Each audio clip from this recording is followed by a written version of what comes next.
Prefácio. O estado civil do Conde de Monte Cristo.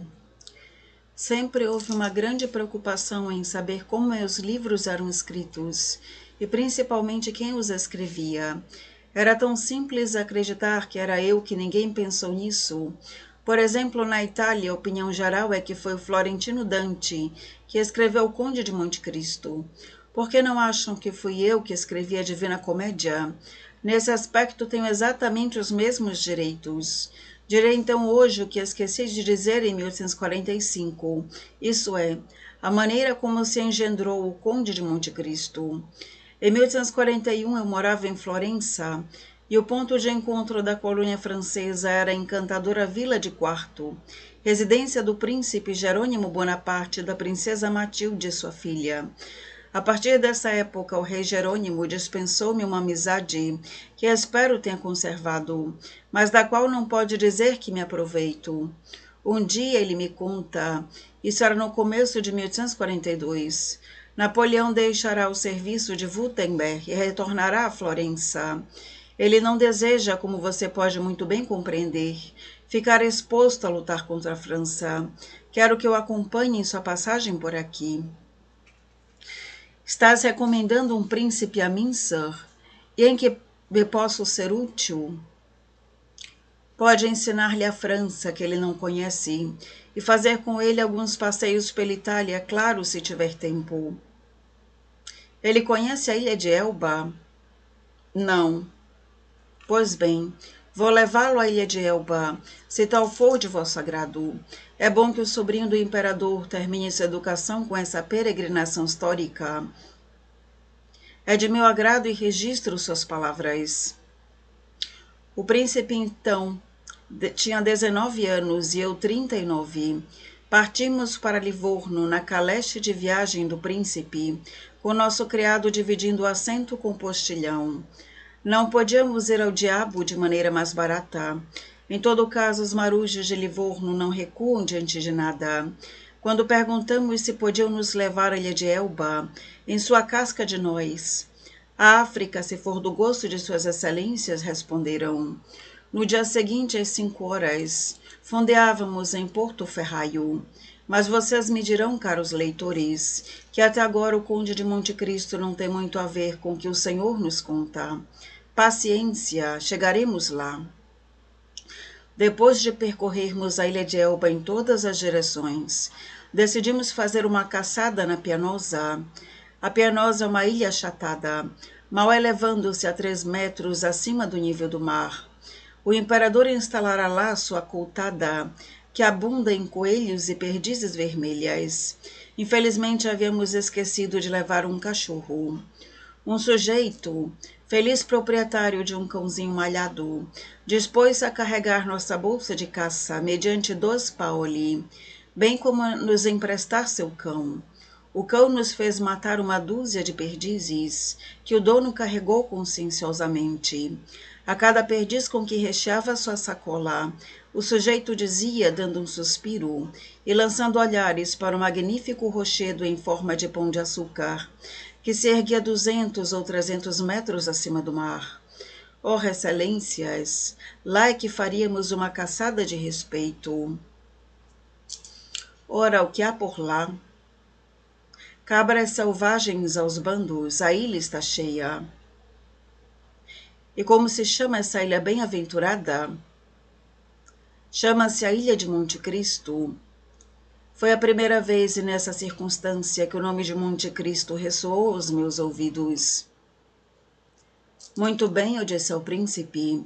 E se fôssemos à Ilha de Monte Cristo, monsenhor? Para a Ilha de Monte Cristo, decidiu o príncipe. No dia seguinte partimos para a Ilha de Monte Cristo. O tempo estava magnífico dessa vez. Tínhamos o estrito necessário de vento para ir à vela, e essa vela, secundada pelos remos de nossos 2 marujos, nos permitia fazer 3 léguas por hora. À medida que avançávamos, Monte Cristo parecia sair do seio do mar e crescer como o gigante Adamastor. Nunca vi manto de anil mais belo do que aquele lançado sobre seus ombros pelo sol nascente. às 11 horas da manhã. Restavam-nos apenas 3 ou 4 remadas a dar para atracarmos num pequeno porto. Já tínhamos nossos fuzis nas mãos, prontos para saltar em terra, quando um dos 2 remadores nos perguntou: Suas Excelências sabem que a ilha de Monte Cristo está em contumácia? Em contumácia, exclamei. O que significa isso?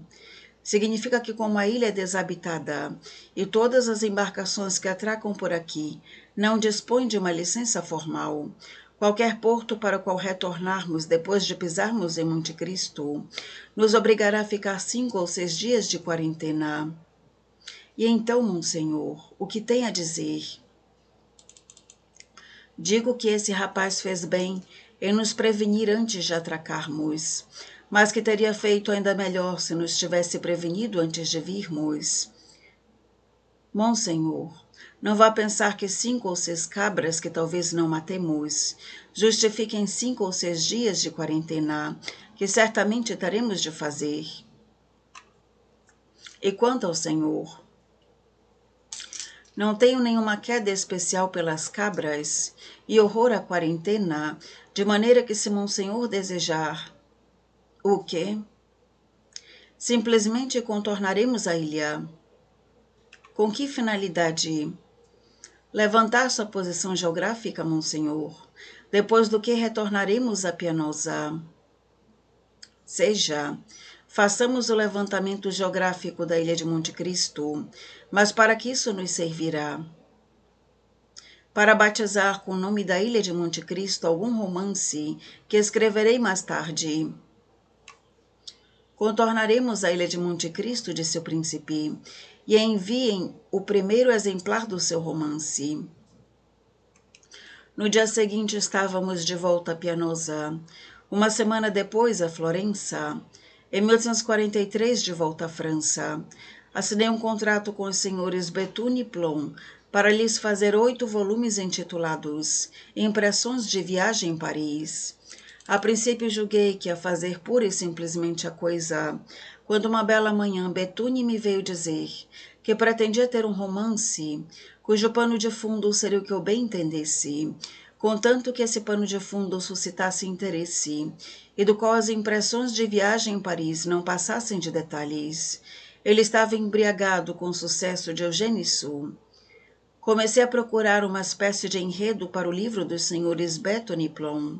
Eu fizera muito tempo atrás uma gozação com a polícia não secreta de Pouchet, através de uma narrativa com cerca de 20 páginas, intitulada O Diamante e a Vingança. Tal como se apresentava, era pura e simplesmente idiota. Caso duvidem, podem lê-la. Nem por isso deixa de ser verdade que no fundo daquela ostra havia uma pérola, pérola informe, pérola bruta, pérola sem valor algum, e que aguardava seu lapidador. Resolvi aplicar nas impressões de viagem em Paris o enredo que eu extrairia dessa narrativa. Assim, dei início ao trabalho mental, que em mim sempre precede o trabalho material e definitivo. A primeira história era assim.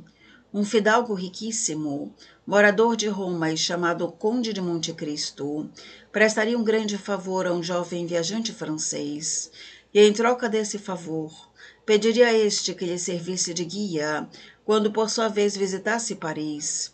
Essa visita a Paris, ou melhor, em Paris, teria por pretexto a curiosidade, por realidade a vingança.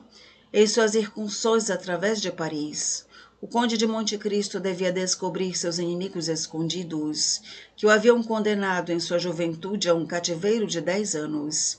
Sua fortuna lhe forneceria os meios para sua vingança. Iniciei o livro sobre esta base, e com ela fiz um volume e meio aproximadamente. Estava nesse ponto do meu trabalho, quando o comentei com Maquet, com quem eu já trabalhara em colaboração.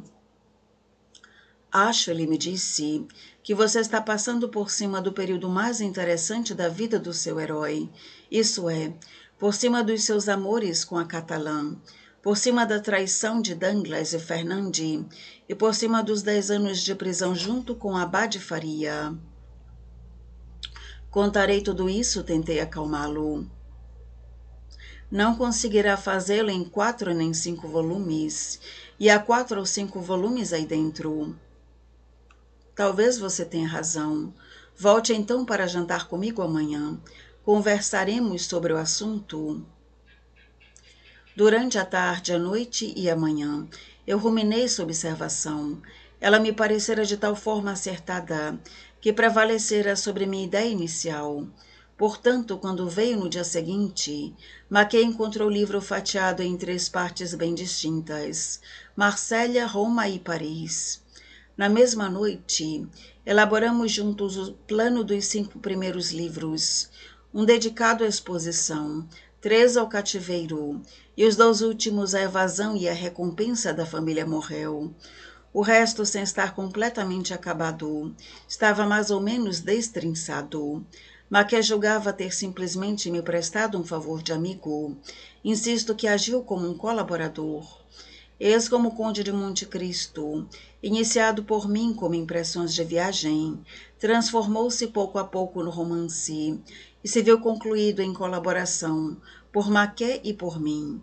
E agora, quem quiser que descubra outra fonte para o Conde de Monte Cristo, sem ser a que aqui aponto, mas aquele que descobrir é muito esperto. Alexandre Dumas.